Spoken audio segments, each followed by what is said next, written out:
Yes, we are live now. Hello friends, this is Imanshi and welcome to Let's Learn. तो आज का exam यानी 19 जनवरी का exam जो कि 10वीं शिफ्ट रही यानी 10th डे रहा, शिफ्ट्स तो डबल हो जाएंगी। तो स्टार्ट करते हैं और समझते हैं। कुछ क्वेश्चंस बिल्कुल नए आए। ईवीएस में 5 से 6 क्वेश्चंस जैसा कि चलता आ रहा है, किसी दिन बिल्कुल अलग आते हैं, किसी दिन रिपीट हो जाते हैं, तो उसको आप प्रेडिक्ट नहीं कर सकते। मैं डे 1 से यही कहते हुए चल रही हूँ कि आप बहुत ज़्यादा समय तो ही आप पढ़िए, आपकी बहुत ज़्यादा तैयारी हो चुकी है। अदरवाइज अवॉइड कीजिए कि आप 3-3, 4-4 घंटे लगे पड़े हैं किसी वीडियो सेशन पे या किताबें खोजते हुए कि इस किताब से आया क्वेश्चन, के उस किताब से आया, अगले दिन पता लगेगा किसी और किताब से आया, तो उसमें टाइम वेस्ट होगा, एनर्जी वेस्ट होगी और कुछ नहीं होगा। तो बेटर है कि जो आपका सिलेबस है आप उस पर स्टिक करें।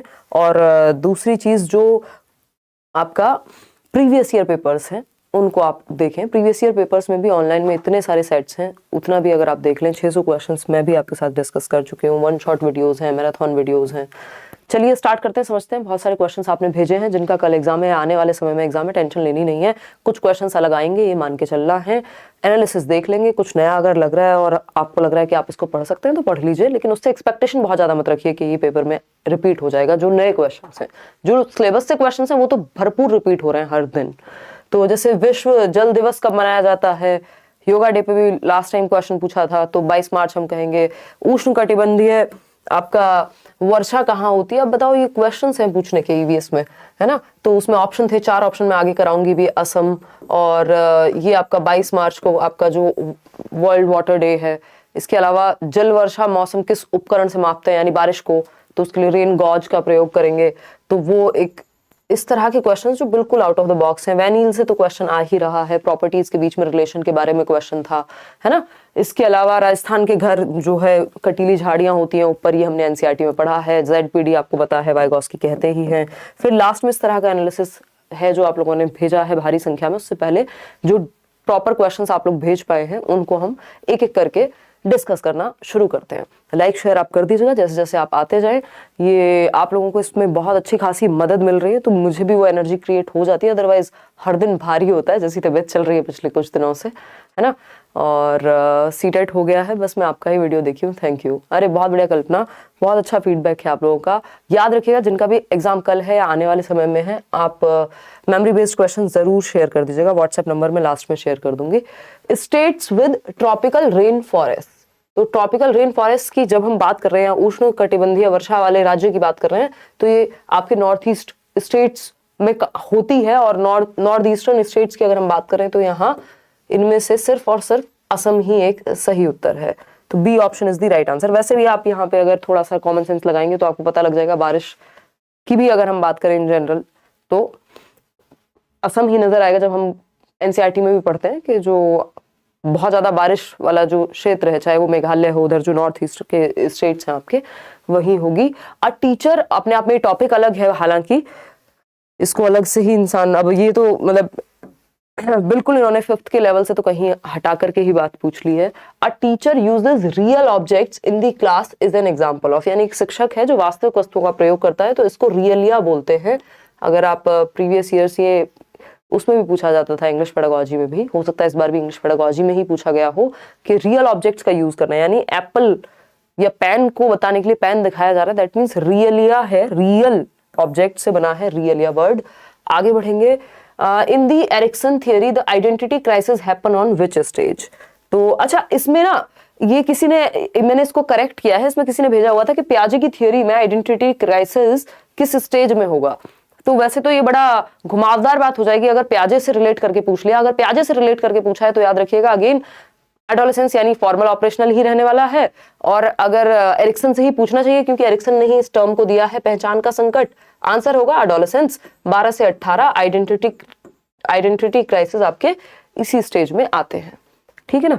चलिए आगे बढ़ते हैं, तो टेंशन लेनी नहीं है। फ्रॉइड के अकॉर्डिंग ये जेनाइटल स्टेज होगी जो हम कल डिस्कस कर भी रहे थे। तो इन सब का एक बार पता होना चाहिए आपको कि कौन सी स्टेज किसके द्वारा, एज सेम होती है, नाम बदल जाएंगे, अलग अलग व्यक्ति ने अलग अलग स्टेज दी है उसके आधार पे। Pink colour is associated with girls and blue with boys on a regular basis, यानी बार बार जो गुलाबी रंग है उसको लड़कियों के साथ जोड़ा जा रहा है और लड़कों के साथ किसके बेसिस, ब्लू कलर को। तो इसको हम क्या कहेंगे, तो इसको हम स्टीरियोटाइप ही कहेंगे अगर रेगुलर बेसिस पे यही चीज चल रही है, क्योंकि बाकी इन 2 ऑप्शंस में हमें यही यहाँ समझ में आ रहा है।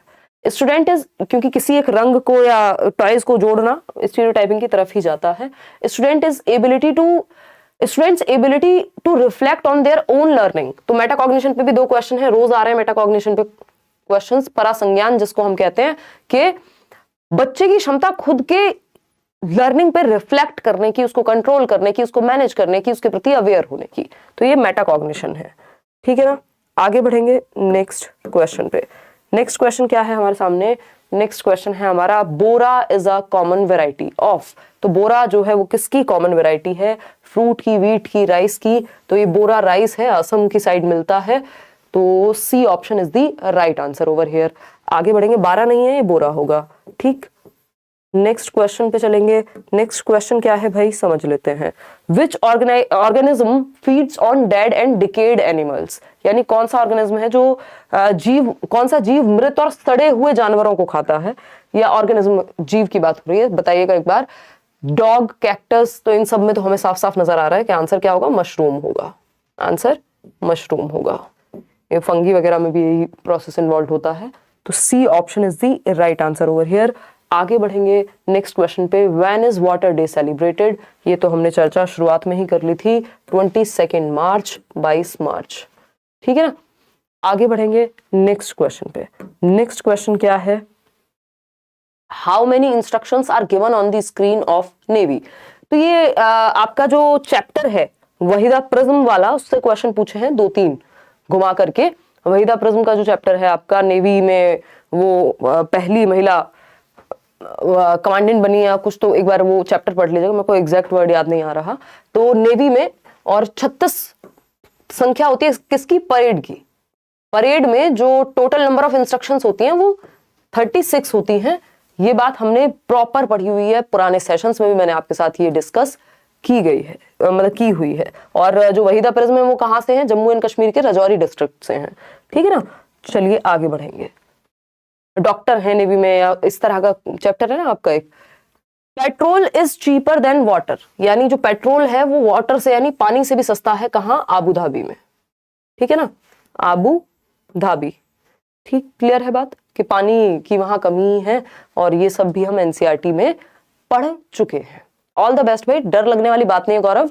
क्यों? क्योंकि जो सिलेबस है, जो कॉमन चीजें हैं, जो आपका 95%, 97% तक पेपर, या 99% भी कहें, 1% ही बनेगा 150 का अगर निकालने बैठेंगे तो नए क्वेश्चंस की संख्या।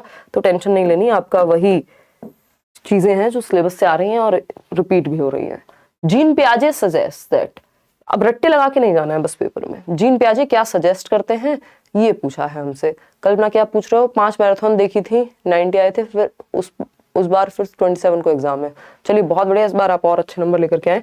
तो जीन पियाजे क्या सजेस्ट करते हैं? बच्चे, children think and learn differently from adults. Language facilitates development of cognition. Children thinking is quantitatively different as born as blank slate. नहीं, qualitatively different. तो इन सब में तो ऑप्शन ए ही हमें बेहतर यहाँ नजर आ रहा है, और इनकी एज को भी मैच करने से रिलेटेड पियाजे की स्टेज से क्वेश्चन आज आए हुए हैं।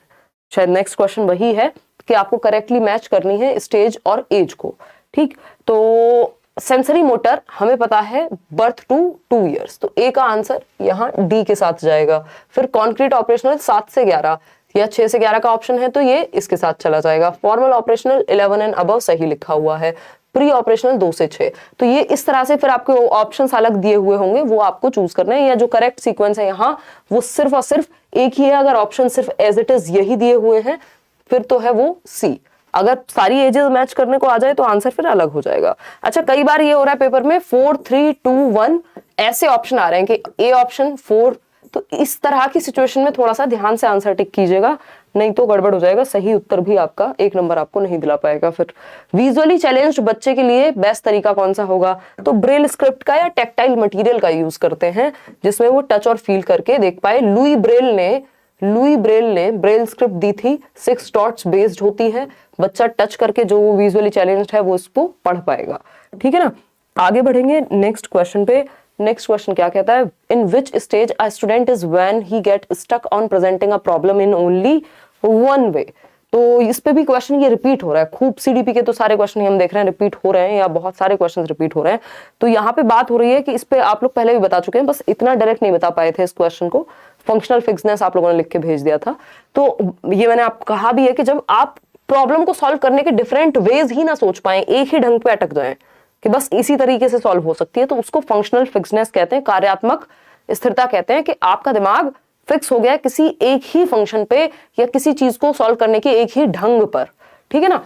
तो इन विच अ स्टूडेंट इज, तो ये प्रॉब्लम सॉल्विंग में एक बैरियर है, समस्या बन जाती है फंक्शनल फिक्सनेस। तो ये कोई पॉजिटिव चीज नहीं है कि आप स्टक हो गए हैं किसी प्रॉब्लम को एक ही वे में देखने में। Waheeda prism is from which state, तो JNK और जम्मू एंड कश्मीर के राजौरी डिस्ट्रिक्ट से हैं, ठीक है ना, राजौरी डिस्ट्रिक्ट से हैं। 36 संख्या होती है परेड में जो आपकी कमांड्स होती है उनकी। आगे बढ़ेंगे। If a child is facing hindrance in social communication, एक बच्चा है जिसको सामाजिक बातचीत में, वार्ता में समस्या का सामना करना पड़ता है, ऑटिस्टिक बच्चा कहलाएगा ये। क्यों? क्योंकि ये सोशली बहुत ज्यादा कंफर्टेबल नहीं होता बात करने में, स्वालीनता जिसको हम कहते हैं। इस पे भी एक क्वेश्चन रोज आ ही रहा है। ADHD वाला बच्चा टिक के नहीं बैठेगा। How children learn from the environment, ये किसके अंडर आएगा? अगर ऑप्शंस यही रहे हैं आपके पेपर में कि बच्चे एनवायरमेंट से कैसे सीखते हैं, तो असेसमेंट फॉर लर्निंग कहलाएगा, थ्रू लर्निंग कहलाएगा, अबाउट लर्निंग कहलाएगा, या एज लर्निंग कहलाएगा। तो ये जो क्वेश्चन जिस तरह से पूछा है अभी लैंग्वेज में, उसके हिसाब से बेस्ट ऑप्शन सीखने के रूप में आकलन ही नजर आ रहा है। क्यों? क्योंकि सेल्फ लर्निंग की बात हो रही है कहीं ना कहीं, है ना, कि कैसे सीखते हैं। अब ऐसे देखोगे तो चारों सही हो जाएंगे, बट जो क्लोज आंसर नजर आ रहा है वो एज लर्निंग, यानी स्वयं से या अपने ग्रुप में। पीयर लर्निंग या सेल्फ लर्निंग को एज लर्निंग कहते हैं। Teacher shows hollow stem of lotus to children, ask them what is the function of this hollow stem, यानी शिक्षक, ये कई लोगों ने भेजा हुआ है आज कि एक लोटस स्टेम दिखा करके, मुझे इंग्लिश में बहुत डर लग रहा है और EVS में ma'am please help, Rahul Kumar कह रहे हैं। राहुल, नोट्स दोनों के ही दिए हुए हैं, सिर्फ प्रीवियस ईयर ऑनलाइन पेपर पिछले साल के साथ में प्रैक्टिस कर लो, कुछ नया नजर आए उसको एक बार सर्च करके पढ़ लो, इतना ही करना है और कुछ नहीं करना है ना। नोट्स आपको फ्री डिस्क्रिप्शन बॉक्स में मिल जाएंगे हर एक सब्जेक्ट के, पेपर 1 में तो specially. Teacher shows hollow stem of lotus, बताइए, अलग अलग जवाब दे रहे हैं आप लोग। To float in water. आगे बढ़ेंगे। नेक्स्ट क्वेश्चन है, instrument use to measure rainfall, यानी वर्षा को मापने के लिए प्रयुक्त यंत्र। तो रेन गॉज, वर्षा जाली कह लीजिए आप इसको, नहीं तो रेन गॉज या गॉग भी कह देते हैं, वर्षा गॉग या रेन गॉग हिंदी में, ठीक, डी ऑप्शन। आगे बढ़ेंगे नेक्स्ट क्वेश्चन की तरफ। नेक्स्ट क्वेश्चन क्या पूछता है हमसे, देखते हैं। और ये बाकी यंत्र के बारे में भी एक बार पढ़ लेना, पता चले कल के पेपर में बाकी यंत्र आ जाए, ठीक, कुछ और मापने का। विच इमोशन, कि भाई हम अर्थक्वेक के जो इंटेंसिटी है उसको किससे मापते हैं, तो ये सब रिक्टर स्केल वगैरह ये सारा पढ़ लीजिएगा। मैम मैं सीतामढ़ी बिहार से हूँ, आपको नमन करता हूँ, आपकी तबीयत कैसी है पहले से? मैम आशीर्वाद दीजिए, कल मेरा एग्जाम है लखनऊ में। ऑल द बेस्ट रोशन, और आप सभी अच्छा करें। बेसिक जो आपका कॉन्सेप्ट है उससे मत भटकिएगा, डरने की जरूरत है नहीं। 150 नंबर का पेपर है, नेगेटिव मार्किंग है नहीं, चीजें रिपीट हो रही हैं, होंगी, क्योंकि सिलेबस से बाहर कितना चले जाएंगे। 2 4 6 क्वेश्चन 10 क्वेश्चन पूरे पेपर में अगर नए मिल जा रहे हैं तो उसको लेकर के बहुत ज्यादा टेंशन लेनी नहीं है। EVS में मान के चलो 2 4 6 क्वेश्चन लगाएंगे, हिंदी इंग्लिश पेडागोजी में 2 1 क्वेश्चन अलग हो सकते हैं बस। उसके अलावा मैथ्स भी ईजी है, उसके अलावा सारे सब्जेक्ट्स में कोई दिक्कत हो नहीं रही है आप लोगों को, है ना। तो मेरी तरफ से तो ऑल द बेस्ट। तबीयत की बात रही तो तबीयत बिल्कुल अच्छी अभी भी नहीं है, बट सुधर रही है, धीरे धीरे टाइम लगेगा, मतलब वीकनेस कुछ ज्यादा ही आ गई है। Which emotion motivate learner to learn, ये भी हर दिन क्वेश्चन आया है कि कौन सा इमोशन है जो प्रॉब्लम बनेगा लर्निंग में और कौन सा इमोशन है जो हेल्पफुल होगा। तो होप आपको बस देख लेना है, एक पॉजिटिव इमोशन, जो भी पॉजिटिव इमोशन होगा वो लर्निंग में हेल्पफुल होगा। आशावादी है यदि आप कि नहीं यार मैंने पढ़ा है और पेपर ठीक होगा, मैं अपनी समझ के अनुसार अच्छा करके आऊंगा या आऊंगी, क्यों टेंशन लेनी है, क्यों गुस्सा करना है, क्यों डरना है, क्यों एंग्शियस होना है। तो ये बाकी के तीनों जो इमोशन है, मान लीजिए एंग्जाइटी है ये, या एंगर है, फियर है, ये नेगेटिव इमोशन है, इनसे बाधा बनेंगे, बैरियर बनेंगे सीखने में, जबकि होप जो है वो हेल्प करेगी आपको सीखने में। In the food chain 10% of the energy of a nutrient is converted into. अब ये बिल्कुल out of the box question है EVS का, और इस चीज को देख के डरना नहीं है, क्योंकि मैं क्वेश्चंस भी ज्यादातर वही करा रही हूँ जो नए क्वेश्चंस आ रहे हैं, क्योंकि पियाजे से क्वेश्चन, कोलबर्ग से क्वेश्चन, बाकी जितने भी कॉमन टॉपिक्स हैं, NCERT से क्वेश्चन EVS में बहुत सारे, वो सब आ ही रहे हैं हर दिन। तो ये मत सोचो कि पेपर में क्वेश्चन सिर्फ यही आ रहे हैं, नॉर्मल क्वेश्चंस भी आ रहे हैं, ये नॉर्मल ही आ रहे हैं, ये तो अलग क्वेश्चंस हैं जिनको एनालिसिस में आपके साथ डिस्कस किया जा रहा है, ताकि आप अवेयर रहें, जिनके पास समय है वो एक्स्ट्रा पढ़ना चाहें तो पढ़ लें, ठीक है ना। तो 10% ऑफ द एनर्जी जो है वो किस में कन्वर्ट हो जाएगी, ये बिल्कुल out of the syllabus question है। मैकेनिकल, कैरेक्टरिस्टिक्स, केमिकल, तो केमिकल में हो जाएगी भाई, ये पढ़ लेंगे इसको बैठ करके, जरूरी नहीं है कल के पेपर में रिपीट हो। 130 डिग्री सप्लीमेंट एंगल, अभी मैथ्स का क्वेश्चन हो गया। अब ये थी बेसिक क्वेश्चंस जो आज के आए हुए थे, और जिनका कल एग्जाम है उनको मेरी तरफ से बिल्कुल ऑल द बेस्ट। ये आगे जिनका एग्जाम है, और नंबर मैं आपको व्हाट्सएप नंबर लास्ट में शेयर कर दूंगी ताकि आप कल बता सकें। इसके अलावा अभी कुछ और चीजें हैं जो आप लोगों ने शेयर की हुई हैं, मैं एक एक करके फटाफट से बता देती हूँ आपको, ठीक। शगुफ्ता कह रही हैं कि अब आपको पता लग जाएगा कितनी चीजें कॉमन आई हैं, अभी बहुत सारे लोगों ने शेयर किया हुआ है, तो आपको डरना नहीं है, घबराना नहीं है बिल्कुल भी, ठीक है ना। I request all the viewers to like this video. अरे बहुत बढ़िया, चलिए खैर आप लोग उत्साह बना के रखते हैं। Today's CDP question in paper 2 metacognition. अब वही कई लोगों को लगता है कि शायद पेपर 1 की ही हम बात कर रहे हैं, पूरे दिन का एनालिसिस है उसमें, जो सीडीपी के क्वेश्चंस हैं या जो हिंदी पेडागोजी, इंग्लिश पेडागोजी वो नॉर्मल आ रही है। ईवीएस के क्वेश्चंस आपको ज्यादा इसलिए दिखते हैं क्योंकि जो अलग क्वेश्चंस है वो भेजे हुए हैं। पेपर 1 पेपर 2 लेवल में कोई ऐसी दिक्कत होती नहीं है, सीडीपी सेम ही आती है। मेटाकॉग्निशन अभी हमने क्वेश्चन किया भी था, कोलबर्ग की थ्योरी के क्रिटिक पे, आलोचना पे क्वेश्चन है, तो याद रखना है आपको, कैरल गिलिगन को याद रखना है, और कैसे ये थ्योरी जो है आपकी वो जेंडर बायस थ्योरी उन्होंने कही है, ठीक है। और हाइपोथेटिकल सिचुएशंस की बात, इमेजिनरी सिचुएशंस की बात हुई है। पियाजे के फॉर्मल ऑपरेशनल का कैरेक्टरिस्टिक, एब्स्ट्रैक्ट थिंकिंग पूछा हुआ है, अमूर्त चिंतन कब आती है, तो फॉर्मल ऑपरेशनल में आएगी, है ना। औपचारिक संक्रियात्मक अवस्था 11 साल से 15 साल के बीच। वाइगॉस्की किस टूल को इंपॉर्टेंट मानते हैं डेवलपमेंट के लिए, तो सोसाइटी, कल्चर और लैंग्वेज, SCL, 3 ही चीजें हैं। क्वेश्चन ऑन इंट्रापर्सनल इंटेलिजेंस, तो सेल्फ, खुद को जानने वाला व्यक्ति इंट्रापर्सनल इंटेलिजेंस रखता होगा। Assessment is useful for giving feedback, बिल्कुल सही बात है। Correctly match age with Piaget's cognitive development, ये हम कर चुके हैं ऑलरेडी ये क्वेश्चन। बहुत बढ़िया शगुफ्ता, धन्यवाद। या आप में से जितने भी लोग जिनका नाम भी नहीं पता लग पाते हैं कई बार, या नहीं मैं ले पाती हूँ और वो लोग क्वेश्चंस भेजते हैं, सभी को धन्यवाद। And many more from your classes and notes, तो अब ये एक पॉजिटिव बात हो गई, खुद से तो हम कह नहीं रहे। कितने सारे लर्नर्स हैं जो कहते हैं, ये तो कई बार हटाना पड़ता है क्योंकि कितनी ही तारीफ सुने इंसान, है ना। Thank you, God bless you, धन्यवाद। गोरिल्ला पे एक पैसेज आया था, चलो पैसेज तो आपके कंट्रोल में नहीं है। एक्लिप्स इन बनारस से इंग्लिश का पैसेज था। अमूर्त सोच कब आती है 11 एंड अबव, ये बात हम कर चुके हैं। एयर हाई प्रेशर से लो प्रेशर की तरफ मुड़ती है, रुख करती है, ABC ऑप्शंस में था, तो ये भी देख लेना थोड़ा सा। आज मोस्टली क्वेश्चंस पियाजे एंड वाइगॉस्की से थे, 2 क्वेश्चन मेटाकॉग्निशन से थे डायरेक्ट। मैथ्स में वैन हील की थ्योरी थी। असर्शन बेस्ड क्वेश्चंस ज्यादा थे। देखो असर्शन और रीजनिंग पे क्वेश्चंस आ ही रहे हैं, चाहे आपके साथ डेली डिस्कस किए जाएं या नहीं किए जाएं, बट असर्शन रीजनिंग पे क्वेश्चन आते हैं पेपर में। 30 में से 4-5 क्वेश्चन होते हैं सीडीपी में, स्पेशली पूरी सीडीपी आपके नोट से थी। वहीदा प्रिज्म से क्वेश्चन, परेड में आदेशों की संख्या 36, ठीक। चलिए, कौन सी जगह है जहां पानी कम बरसता है, लोग घर की रूफ को झाड़ियां लगाते हैं, तो राजस्थान के घरों की बात हो रही है।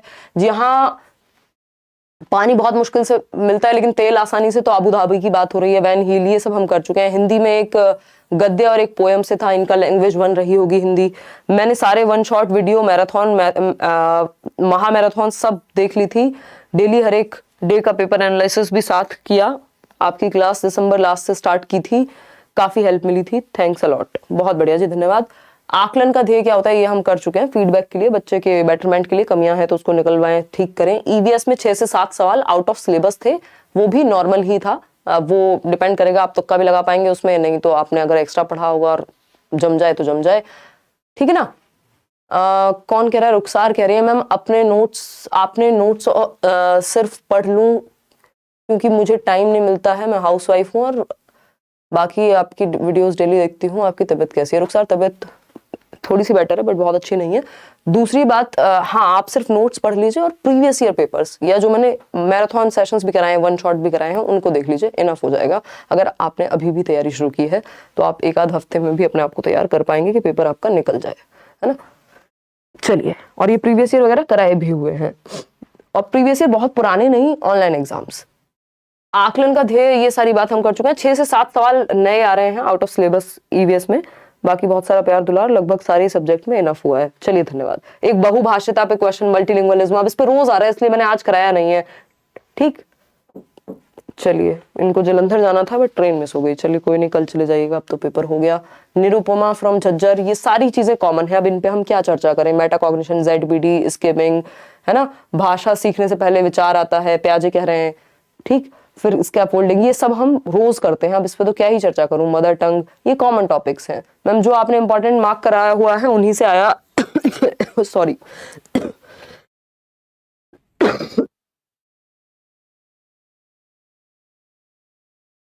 देखिएगा, इंग्लिश एंड हिंदी पेडागोजी के 4-5 क्वेश्चन नोट से नहीं थे, कुछ और ही थे। ऐसा किसी किसी सेट में हो सकता है कि हो सकता है ईवीएस पूरा एनसीईआरटी से आ जाए और 2-4 क्वेश्चन आपके मैथ्स में टफ दे दे। हालांकि मैथ्स इस बार बिल्कुल मुश्किल नहीं आ रहा, और या फिर हिंदी इंग्लिश में दे दे। और कई बार ऐसा होता है कि हम समझने में गड़बड़ कर देते हैं तो हमें लगता है शायद आउट ऑफ सिलेबस है, बट हमेशा ऐसा होता भी नहीं है, ठीक है ना। तो ऐसा हो सकता है 2-4 क्वेश्चन आपको अलग देखने को मिल जाए, उसमें बहुत बड़ी बात नहीं है।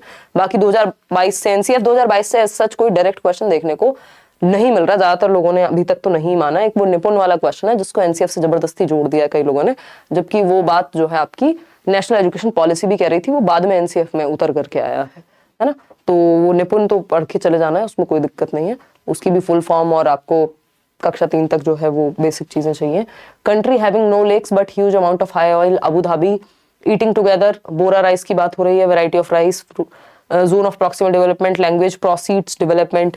तो लैंग्वेज प्रोसीड्स डेवलपमेंट, तो ये तो आपके वाइगॉस्की हो जाएंगे फिर, ठीक है ना, कि भाषा से विकास आए, ठीक। Language is learned by drill and practice, who said this? तो स्किनर कहेंगे ये बात। जब वो इमिटेशन की, रीइंफोर्समेंट की बात करते हैं तो वो ड्रिल और प्रैक्टिस की भी बात करते हैं। स्किनर कहेंगे ये बात कि लैंग्वेज ड्रिल से और प्रैक्टिस से बार बार दोहराने से, ऐसा ही तो होता है ना, बच्चे को पुनर्बलन देते हैं माँ बाप, वो तुतला करके बोलता है, फिर वो वापस से कोशिश करेगा, तो यही तो ड्रिल और प्रैक्टिस है। फिर वो सही बोलेगा, फिर उसको रीइंफोर्समेंट मिलेगा। सीडीपी टोटली आपकी पढ़ाई हुई थी यार, 8.5 घंटे का मैराथन भी लिया है इस बार तो। देखिएगा, कोहलर से नहीं, ये कोहलबर्ग से ही क्वेश्चन होगा। कोहलर इन्होंने गलती से टाइप कर दिया है। टाइगर की क्वांटिटी आजकल, हाँ इस पे क्वेश्चन आया है, कम होती जा रही है, विलुप्त होती जा रही है। तो ऑलमोस्ट विलुप्त होती जा रही है, 95% जो है गायब ही हो गए, तो विलुप्त होती जा रही है, एंडेंजरस की तरफ बढ़ रहे हैं। कम तो हो ही रही है ऑफकोर्स, तो बेहतर ऑप्शन विलुप्त होना चाहिए मेरी नजर में। और मैम मैं आपके सभी एनालिसिस देख रही हूँ, ऐसा लगता है कि जो आज न्यू क्वेश्चन है कल उनसे अलग ही टॉपिक पर क्वेश्चन आ रहे हैं। ईवीएस में रिपीट नहीं हो रहे हैं। पैसेज इजी आया था, ओवरऑल पेपर में ईवीएस ही टफ था, बाकी सब इजी टू मॉडरेट था। Thanks a lot and love you to भाई, और धन्यवाद आप सभी का। इसके अलावा देखो, हाँ ईवीएस में ऐसा ही लग रहा है हर दिन कि कुछ क्वेश्चन नए ही आ रहे हैं, हर दिन रिपीट भी हो रही हैं चीजें, लेकिन कुछ क्वेश्चन नए ही आ रहे हैं हर दिन।